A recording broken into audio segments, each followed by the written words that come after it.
یہ پھر رہا ہے پاکستان کا جیلی وزیر اعظم شہباز شریف ڈاکو اساقہ منشی، جو ڈاکو جیلی کرپٹ وزیر خزانہ ہے، وہ امریکی سفیر کے جوتے اٹھا کے اس نے منہ میں ڈالے کہ بسم اللہ الرحمن الرحیم قل اللہ احد اللہ الصمد لم یلد ولم یولد ولم یکن لہ کفوا احد صدق العظیم۔ السلام علیکم ورحمۃ اللہ۔ ہمارا دشمن بزدل بھی ہے اور بے غیرت بھی ہے۔ یہ رات کی تاریکی میں دہشت گردوں، ڈاکوں اور چوروں کی طرح حملے کرتے ہیں۔ رات کو میرے ابائی گھر فرید کالونی میں یہ حملہ آور ہوئے، تالے توڑے، لوٹ مار کی اور انہیں ذلت اور رسوائی کے سوا کچھ نہ ملا۔ پھر یہ شہر میں آئے، میرا وہاں کرائے کا چھوٹا صاف ایسا گھر بھی ہے، میری بیوی اور میرا بیٹا جو 4 ماہ کا ہے وہ موجود تھے، اور برادر نسبتی بچہ ہے، وہ بھی 8ویں کلاس کا اسٹوڈنٹ ہے، وہ بھی وہاں پر تھا۔ انہوں نے گھراؤ کیا، خوف و ہراس پلایا اور انہیں تشدد کا نشانہ بنایا۔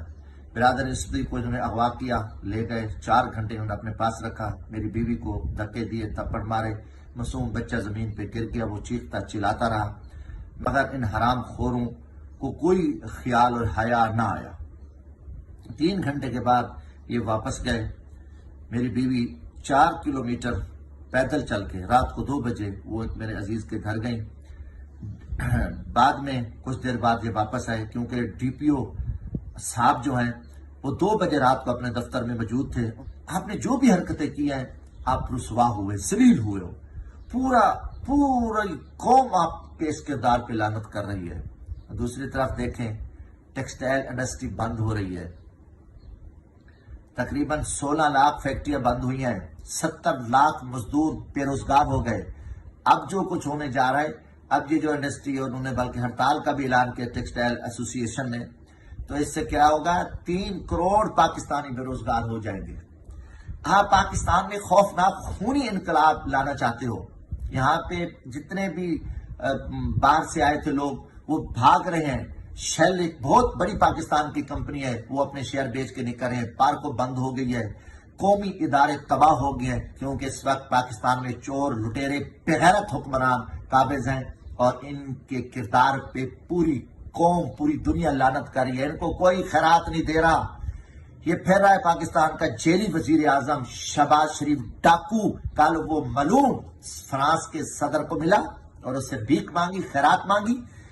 IMF کے MD کو ملا، اس سے بھی خیرات مانگی، مگر انہوں نے کچھ نہیں دیا۔ پھر ان کا اساقہ منشی جو ڈاکو جیلی کرپٹ وزیر خزانہ ہے، وہ امریکی سفیر کے جوتے اٹھا کے اس نے منہ میں ڈالے کہ ہمیں پیسے دے دو، ہمیں پیسے دو۔ تو امریکی سفیر نے کہا دفے ہو جاؤ، تم چور، لٹیرے، ڈاکو ہو، تمہارا پیسہ باہر پڑا ہے۔ وہاں سے اسے ذلت اور رسوائی کا سامنا کرنا پڑا۔ باہر نکلا ایک صحافی نے کہا کہ IMF سے کیا ہوا، تو صحافی کو تھپڑ مارے۔ یہ بے غیرت ہیں اور قوم دیکھ رہی ہے۔ ہمارے ساتھ جو ظلم اور زیادتی ہو رہی ہے، ہم پاکستان کے لیے بھگت رہے ہیں۔ میری تن من جان پاکستان کے لیے ہے۔ اللہ حافظ۔ پاکستان زندہ باد۔